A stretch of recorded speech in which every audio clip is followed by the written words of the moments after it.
1% మంది మాత్రం లేవని అంటూ ఉన్నారు. 80% రైట్. సో దీని గురించి బలంగా మాట్లాడుతుంది హర్ష కుమార్ గారు, తర్వాత కేఏ పాల్ గారు. So I'm waiting. K A Paul గారి దగ్గర ఎవిడెన్స్ ఉంది అంటున్నాడు. సో ఆయన ఏమి మిస్టీరియస్ ఎవిడెన్స్. కానీ అనిల్ గారు, క్రిస్టియన్, మీరు ఒక క్రైస్తవులుగా ఉన్నారు, క్రిస్టియన్ ఆర్గనైజేషన్ నడుపుతున్నారు, క్రిస్టియన్ కమ్యూనిటీ ఎక్కువ మంది ఇది హత్యని బిలీవ్ చేస్తున్నారు. కానీ మీరు ఎందుకు ఇది యాక్సిడెంట్ అనే అంటున్నారు? మీకు యాక్సిడెంట్ అని ఎందుకు అనిపిస్తుంది? అందరితో మీరు ఎందుకు డిఫర్ అవుతున్నారు? నేను అదేమంటే హత్య పబ్లిక్లో కొన్ని ప్రొఫైల్స్ చూడగానే కొన్ని రిస్కీ ప్రొఫైల్స్ అర్థమవుతాయి. ఓకే, అరే వీడిని ఎవడో కానీ ఎప్పుడో వేసేస్తాడు అని కొన్ని ప్రొఫైల్స్ అర్థమవుతాయి. అంటే వాళ్ళు మాట్లాడే విధానాన్ని కానీ వాళ్ళ పబ్లిక్లో వాళ్ళు ప్రజెంట్ చేసుకునే దాన్ని బట్టి కానీ కొన్ని అంటే వాళ్ళ సో కొన్ని ప్రొఫైల్స్, రిస్కీ ప్రొఫైల్స్ అర్థమవుతాయి. అది ఆ పర్సన్కి కూడా అర్థమవుతుంది. అరే నేను మాట్లాడుతుంది చాలా దుడుసుగా ఉంది కాబట్టి నాకేమన్నా హాని జరగవచ్చు అని ఆ పర్సన్కి ఫస్ట్ అర్థమవుతుంది. అర్థమైనప్పుడు ఫస్ట్ కామన్ సెన్స్ ఏంటంటే, మాకు క్రిస్టియన్ కమ్యూనిటీలో ఆల్రెడీ ఈ బౌన్సర్స్ కల్చర్ వచ్చింది ఆల్రెడీ. సో ప్రవీణ్ బౌన్సర్స్ ఎందుకు పెట్టుకోలేదు? సో చాలా కామన్ సెన్స్ నువ్వు కనెక్ట్ చేసుకుంటే వెళ్తే ప్రవీణ్ ప్రొఫైల్ ఎంత పెద్ద ప్రొఫైలు, ఆయన్ని హత్య చేయడానికి అంత అవసరం ఎవరికి ఉంది? Like is that risky profile?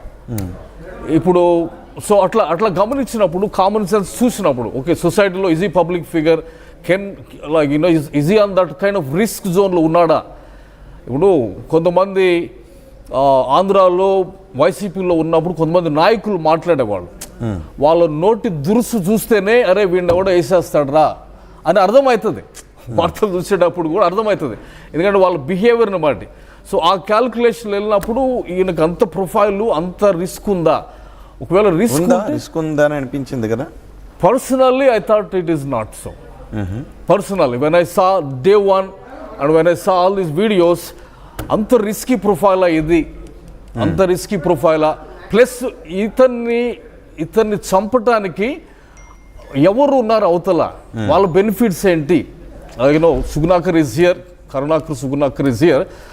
నేను ఫస్ట్ రోజు చూడగల నా వైఫ్తో చెప్పిన, అంటే వాళ్ళకి ప్రవీణ్ని చంపే అంత సీన్ వాళ్ళకి లేదు, ప్రవీణ్కి కూడా అంత సీన్ లేదు. అంటే they are not in that level. Questions అడిగారు, మీరు అనిల్ ఫ్రెండ్ కాదు, ఆయనకు లక్షణాలు లేవు, మీరు ఫ్రెండ్ కదా, మీరు చెప్పొచ్చు కదా బౌన్సర్లను పెట్టుకోమని. Let me explain that also. Praveen, నేను పనిచేసిన ఆర్గనైజేషన్లో నేను ఒక 15 years ఎక్కడైతే పనిచేశానో సేమ్ ఆర్గనైజేషన్లో నాకు జూనియర్గా వచ్చాడు.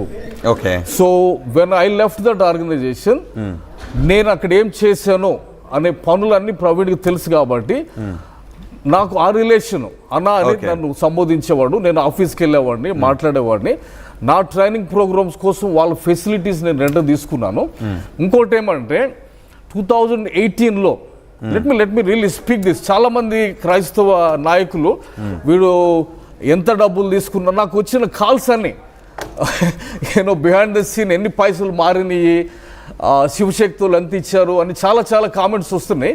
ఇక్కడ ఇష్యూ ఏంటంటే I am sincerely not even for the community, I'm for the country.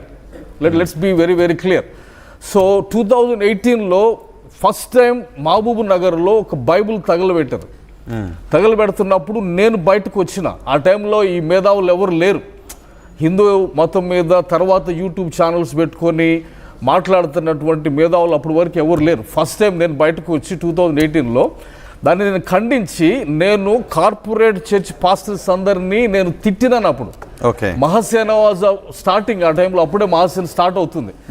నేను కల్వర్ సతీష్ని, మిగతా వాళ్ళందరినీ ఐ సెడ్, బైబుల్ దాలు పెడతా ఉంటే మీరు ఏం చేస్తున్నారు, బయటకు వచ్చి ఒక ప్రెస్ మీట్ కూడా పెట్టలేరా అని చెప్పి నేను ఒక వీడియోని రిలీజ్ చేసిన. చాలా వైరల్ అయింది. తర్వాత మహాసేన్ రాజేష్ వచ్చి హైదరాబాద్కి వచ్చి ప్రెస్ మీట్ పెట్టెళ్ళాడు. బైబుల్ తగలబెట్టడం తప్పు అని ఖండించాడు. దాన్ని నేను ఇంకా ముందుకు తీసుకెళ్ళి హరిహర కళాభవన్లో తెలుగు క్రిస్టియన్ ఇంటలెక్చువల్ సమ్మిట్ అని పెట్టినారు ఆయన. ఆ సమ్మిట్ పెట్టిన తర్వాత ప్రవీణ్ నాకు టచ్లో వచ్చాడు. ప్రవీణ్ అప్పటికే సాక్షి అని స్టార్ట్ చేసి ఏదో చేస్తూ ఉన్నాడు, అపాలజెటిక్ ప్రోగ్రామ్స్లో ఉన్నాడు అన్నమాట. సో ప్రవీణ్తో నేను మాట్లాడాను. ప్రవీణ్ చాలా దుమారం అవుతుంది, చాలామంది దుమ్మెత్తి బైబుల్ని కించపరుస్తున్నారు. సో కమ్యూనిటీ తరపున దీన్ని ఖండించే వాయిస్ లేదు. సో మనం ఒక ప్లాట్ఫామ్ పెడదాము, తెలుగు క్రిస్టియన్ ఇంటలెక్చువల్ అసోసియేషన్ పెడదాము, దానికి నువ్వు ప్రెసిడెంట్గా ఉండు అని నేను అడిగిన అనమాట. ఓకే. సో అక్కడ నుంచి my journey with him, Praveen తోటి లాస్ట్ 10 yearsలో ఆయన ఇంటలెక్చువల్గా ఎక్కడ చేసినా కానీ నాకు టచ్లో ఉండి ఆ రూట్లో పోతున్నా. సో హీఈస్ నాట్ మై ఎంతమంది అంటే 78% దీన్ని నమ్మట్లేదు, దీన్ని డౌట్స్ అని అంటూ ఉన్నప్పుడు ఆ డౌట్స్ మీకు ఎక్కడ కలగట్లేదా? ఎంతమంది చెప్తున్న డౌట్స్ మీకు ఎక్కడ కలగట్లేదా?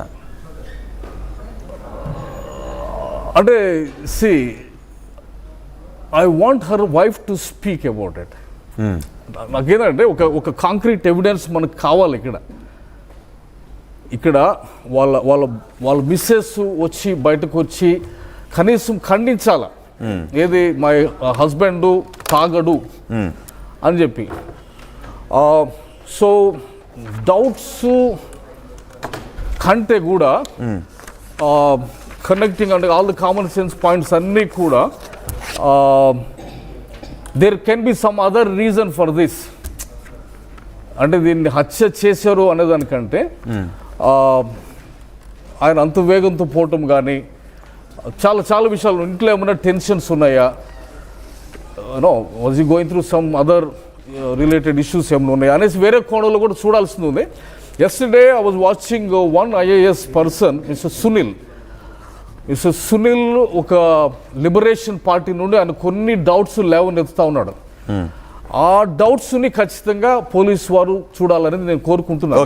ఓకే, నేను మీ దగ్గరికి వస్తాను అండ్ కరుణాకర్ సుగుణం మీ దగ్గరికి కూడా వస్తాను. కానీ ఒకసారి సుప్రియ అభినవ్ ఇద్దరి వెర్షన్ కూడా తీసుకుని సుప్రియ అభినవ్ కూడా మనతో జాయిన్ అయ్యారు.